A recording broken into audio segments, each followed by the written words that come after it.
21h30, Madame, Monsieur, bonsoir. Bienvenue à cette édition de ce 1er janvier 2015. Tout de suite, les titres du journal. L'Assemblée nationale et le Sénat tiennent des audiences consacrées à l'audition respective des ministres de la fonction publique et de la justice.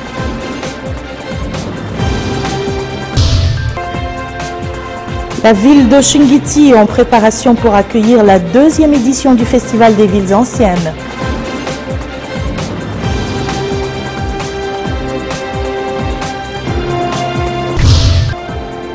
Et les rideaux tombent sur la 10e édition du Festival de la poésie, marquée par la distribution des prix aux lauréats dans les différentes compétitions littéraires. Merci de vous joindre à nous. Nous ouvrons ce premier journal de l'année 2015 par la plénière tenue hier soir à l'Assemblée nationale sous la présidence de son vice-président Mohamed Ghulam El Haj Cheikh.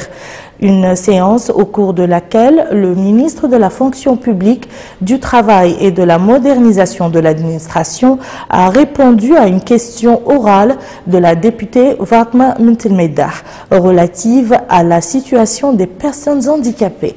Abdelrahman Hamad nous en dit plus. L'ordre du jour de cette plénière de l'Assemblée nationale tenue sous la présidence du député Mohamed Ghulam El Haj Cheikh, vice-président de cette chambre parlementaire, a été consacré à l'écoute des réponses du ministre de la fonction publique, du travail et de la modernisation de l'administration, M. Seydina Ali Mohamed Khouna, à une question orale adressée à lui par la députée Fatimatou Telmeida sur la situation des handicapés dans les pays et ce qu'ils ont trouvé des opportunités réelles d'emploi ou de recrutement dans l'administration publique ou le secteur privé et est-ce qu'ils bénéficient de la prévoyance nécessaire.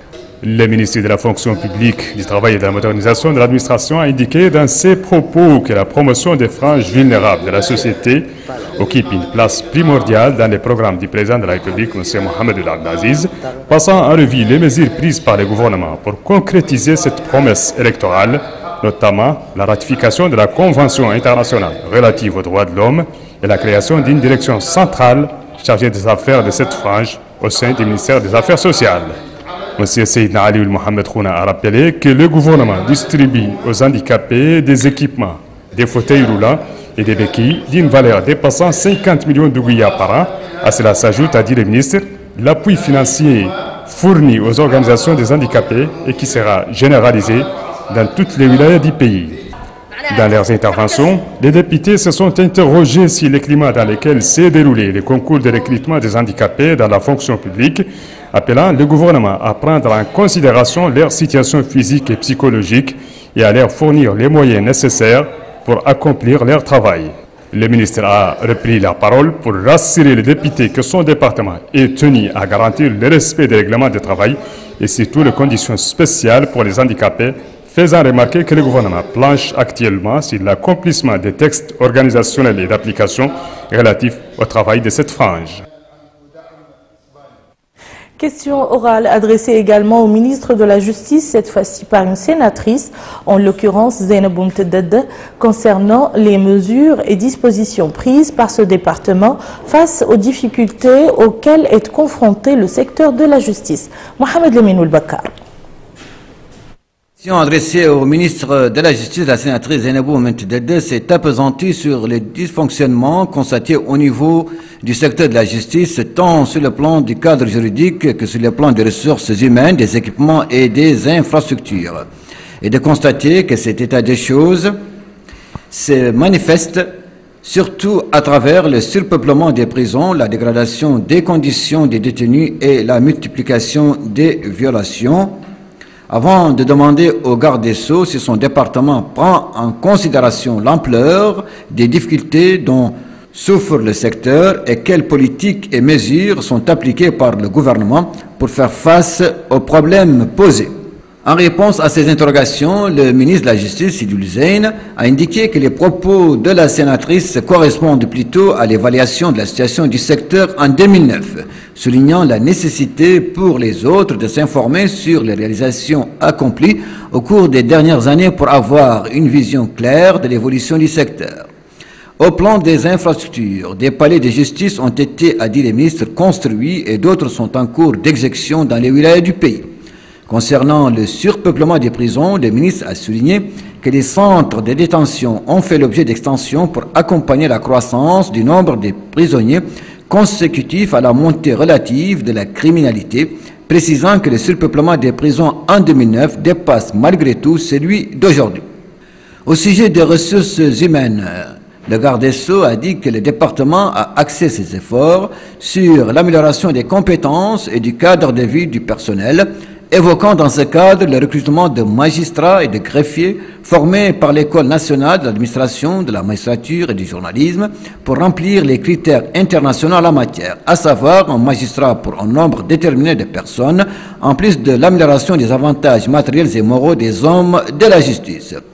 Enfin, au niveau institutionnel, Sidi Oulizaine a rappelé les améliorations introduites au niveau des textes pour répondre aux nouvelles exigences de la mise en place du système organisationnel de la justice en concertation avec les magistrats. Toujours au Sénat, la conférence des présidents a examiné au cours de sa réunion le projet de loi de finances 2015 et un autre projet de loi relatif au partage des ressources halieutiques. Les deux projets de loi ont été transférés aux commissions spécialisées.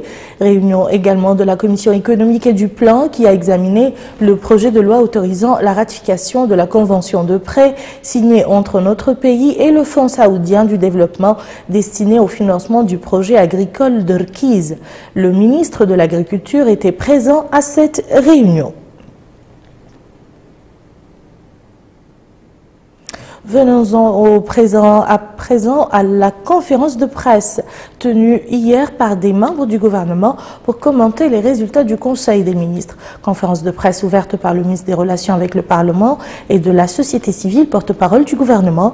Yazid Bioul Mohamed Mahmoud a indiqué que le Conseil du gouvernement a approuvé un ensemble de projets de loi et de communication importants, dont le projet de loi portant la convocation du collège électoral pour le renouvellement des séries B et C du Sénat. Commentant ce projet de loi, le ministre de l'Intérieur et de la décentralisation a précisé que le premier tour de ces élections aura lieu le 14 mars 2015 et en cas de second tour le samedi 21 mars 2015.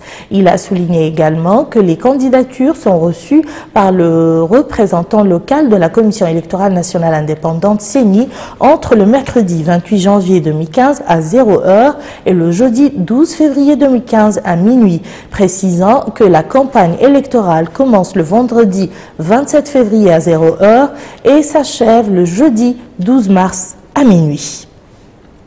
Madame Ouleymata Sow poursuit son périple dans le nord du pays. À Chinguitti, la ministre de la Jeunesse et des Sports s'est enquise sur l'état des infrastructures sportives et de la jeunesse et rencontré les organisations et associations de la jeunesse dans la ville. Melika Nagli. À travers le temps et dans l'immensité sableuse se dresse la ville historique de Chinguetti. Ces maisons de pierre sèche empilées, pétries de soleil et de savoir, vestiges d'un passé glorieux dont la renommée a fait connaître le pays sous l'appellation de Bilad Chinguetti, grâce à l'érudition de ses savants, étaient un haut lieu de culture dont témoignent les historiens des siècles passés et également un point de rencontre des caravanes transsahariennes. Aujourd'hui propulsé au devant de la scène nationale grâce à la tenue prochaine du Festival des villes anciennes, Chinguetti est l'objet de la visite d'inspection et de travail de la ministre de la Jeunesse et des Sports. Cette visite s'inscrit dans le cadre de la tournée d'inspection et de travail de la ministre effectuée dans les différents départements et services relevant de son domaine. Cette visite a pour objet d'établir un état des lieux afin de pouvoir offrir à cette ville ancienne, perdue dans cette immensité sableuse qui a englouti nombre de maisons, des infrastructures dont essentiellement les jeunes pourront bénéficier à la grande satisfaction des habitants du terroir qui se sentent quelque peu délaissés, loin de la modernité et du tumulte des villes. Madame la ministre a ainsi pu visiter le périmètre octroyé à la construction d'un ensemble sportif couvrant plusieurs disciplines, répondant ainsi aux vœux de la jeunesse de Chinguetti. Mais sur le terrain, Madame la ministre a ainsi pu constater que le terrain octroyé ne remplissait pas les conditions requises du fait de l'éloignement de la ville et donc des difficultés certaines qu'auront les jeunes à pouvoir y accéder et à profiter pleinement de cet ensemble sportif. C'est ainsi que Madame la ministre a demandé aux autorités compétentes l'octroi d'un terrain adéquat. La ministre de la Jeunesse et des Sports a tenu une réunion élargie aux représentants des différentes organisations, des jeunes de Chinguetti. Cette rencontre a été l'occasion pour les habitants de brosser un tableau des différents problèmes auxquels font face les jeunes dans l'espoir d'y trouver remède. En réponse aux différentes doléances des jeunes, la ministre de la Jeunesse et des Sports a affirmé la volonté de son département de soutenir les efforts déployés afin d'aider les jeunes et de leur permettre de participer à la construction et au développement du pays. En fin de réunion, Madame la ministre a souligné l'importance qu'elle accorde à l'échange des idées avec les jeunes. Cette visite a été également marquée par une distribution d'équipements sportifs variés, indispensables à la pratique du sport. Un esprit sain dans un corps sain, que peut-on demander de plus ? Et voyons à présent l'ambiance qui prévaut dans cette ville millénaire quelques jours avant le démarrage de la 2e édition du Festival des villes anciennes. Une occasion pour les tenants des commerces de fructifier leurs activités. Marchés et boutiques sont gorgés de marchandises et de produits alimentaires de toutes sortes en perspective de la demande qui va croître durant les jours de ce festival, tout comme les auberges qui déjà affichent plein. Et ici à Nouakchott, les rideaux sont tombés hier soir sur la 10e édition du Festival de la Poésie. 35 prix ont été remis à cette occasion aux lauréats des concours en poésie arabe et populaire. Le directeur du festival, Dr Cheikh Sidi Abdallah, a salué la présence et la participation massive de poètes à cette édition organisée sous le thème « La poésie et le rêve maghrébin ». Il a exprimé sa satisfaction pour le niveau de cette manifestation culturelle, malgré la tristesse ressentie par tous les Mauritaniens, en particulier les poètes, suite à la disparition du grand poète feu Mohamed Ould Abdi. Un autre festival s'achevait lui aussi hier soir à Zouérat. Cette 4e édition du Festival régional de la culture et des sports au Tirs Zamour a été marquée par la remise de prix aux 3 premiers lauréats du concours de la récitation du Coran, de la poésie populaire et du théâtre. L'occasion pour le Wali du Tirs Zamour, Abdelrahman Ould Mahfouz Ould Khatri, de féliciter les participants au festival pour la qualité et la diversité des travaux présentés, précisant qu'ils reflètent l'intérêt qu'accordent les jeunes à la cohésion sociale, à la cohésion nationale et le rejet de tout ce qui est de nature à porter préjudice à l'unité nationale. Le secrétariat exécutif de l'UPR pour clore ce journal chargé de la culture et des arts a organisé hier soir à l'ancienne Maison des Jeunes un festival à l'occasion de l'adhésion au parti de la sénatrice et artiste Al-Ma'loum Telmedah.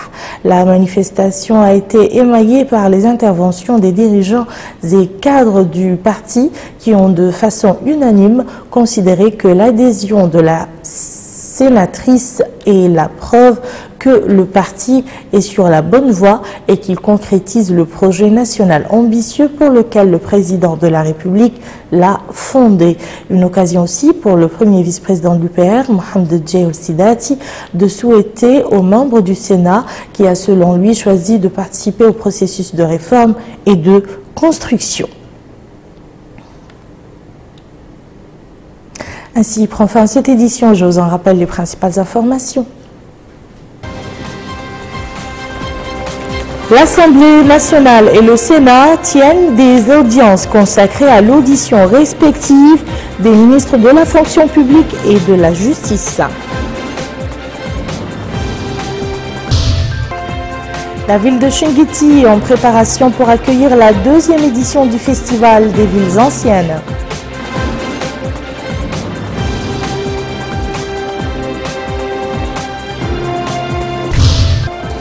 Et les rideaux tombent sur la 10e édition du Festival de la Poésie, marquée par la distribution des prix aux lauréats dans les différentes compétitions littéraires. Merci, Madame, Monsieur, de nous avoir suivis. À demain, Inch'Allah.